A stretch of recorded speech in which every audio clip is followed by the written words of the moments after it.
નમસ્કાર વિદ્યાર્થી મિત્રો, સ્વાગત છે તમારું તમારી પોતાની યુટ્યુબ ચેનલ માય ટીચિંગ ક્લાસમાં।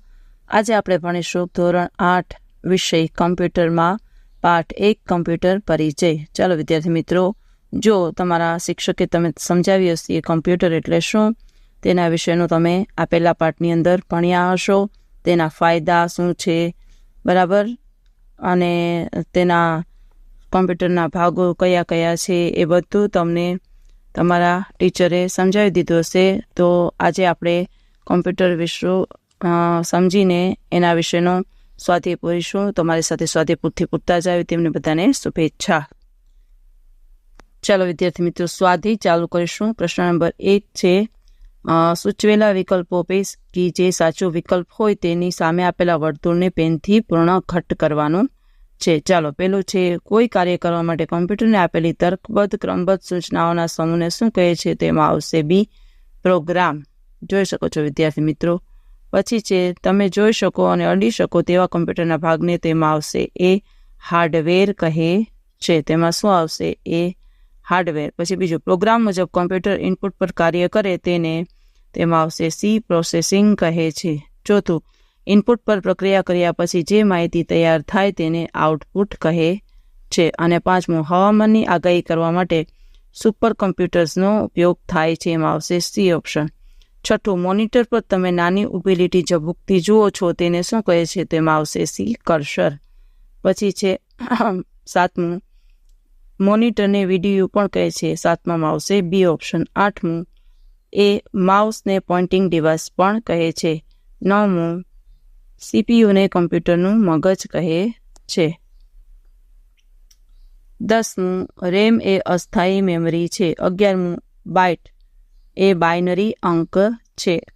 12મું, 8 બિટ્સના સમૂહને બી બાઇટ કહે છે। અને 13મું, પહેલી પેઢીના કમ્પ્યુટર્સ બનાવવામાં વેક્યુમ ટ્યુબનો ઉપયોગ થયો હતો।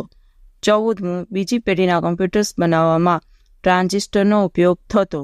15મું, કમ્પ્યુટરમાં એન્ટર કરાતા ડેટાને ઇનપુટ કહે છે। 16મું, જ્યારે તમે માઉસ પેડ પર માઉસ ખસેડો ત્યારે તમે સ્ક્રીન પર ખસતો નાનો એરો જોશો, આ એરાને માઉસ પોઇન્ટર કહે છે। 17મું, લખાણ કે ચિત્રની છાપેલી કોપીને હાર્ડ કોપી કહે છે। 18મું, કમ્પ્યુટરમાં સંગ્રહ થયેલી કોપી અથવા મોનિટર સ્ક્રીન પર દર્શાવેલ કોપીને સોફ્ટ કોપી કહે છે। 19મું, ડોટ મેટ્રિક્સ પ્રિન્ટરમાં શબ્દો કે ચિત્રો છાપવા માટે 100 જેવી પેન્સનો સેટ હોય છે। 20મું, ઇન્કજેટ પ્રિન્ટરના હેડ પર અસંખ્ય ઝીણા છિદ્રો હોય છે। 21મું, લેસર પ્રિન્ટર શબ્દો કે ચિત્રોને લેસર કિરણની મદદથી છાપે છે। 22મું, સીપીયુનું પૂરું નામ, તેમાં આવશે બી, સેન્ટ્રલ પ્રોસેસિંગ યુનિટ। પછી 23મું, સીપીયુમાં કમ્પ્યુટરની બધી જ ઇલેક્ટ્રોનિક સર્કિટ એક નાની ચિપ પર ચિપકાવેલી હોય છે જેને માઇક્રોપ્રોસેસર ચિપ કહે છે અથવા માઇક્રોપ્રોસેસર કહે છે। 24મું, ગણિત અને તર્કના બધા જ કાર્યો, એમાં આવશે D, arithmetic and logic unit દ્વારા થાય છે। 25મું, કંટ્રોલ યુનિટ ડેટાના આદાન પ્રદાનનું સંકલન કરીને પ્રોસેસિંગનું કાર્ય કરે છે। 26મું, રેમ એટલે કે રેન્ડમ એક્સેસ મેમરી।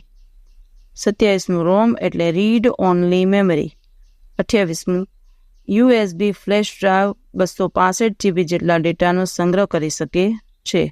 29મું, સીડીની ક્ષમતા 650 MB હોય છે। 30મું, એનિયાક એ સૌપ્રથમ ઇલેક્ટ્રોનિક કેલ્ક્યુલેટિંગ મશીન હતું, એમાં આવશે એનિયાક, ડી 30માં। 31મું, એનિયાક એટલે electronic numerical integrator and computer. અને 32મું, ત્રીજી પેઢીના કમ્પ્યુટરમાં ઇન્ટિગ્રેટેડ સર્કિટનો ઉપયોગ થતો। ચાલો વિદ્યાર્થી મિત્રો, આજના વિડીયો લેક્ચરમાં આટલું જ। જો તમને આ વિડીયો ગમ્યો હોય તો લાઇક કરશો, તમારા મિત્રો સાથે શેર કરશો અને મારી ચેનલને સબસ્ક્રાઈબ પણ કરશો। આવજો।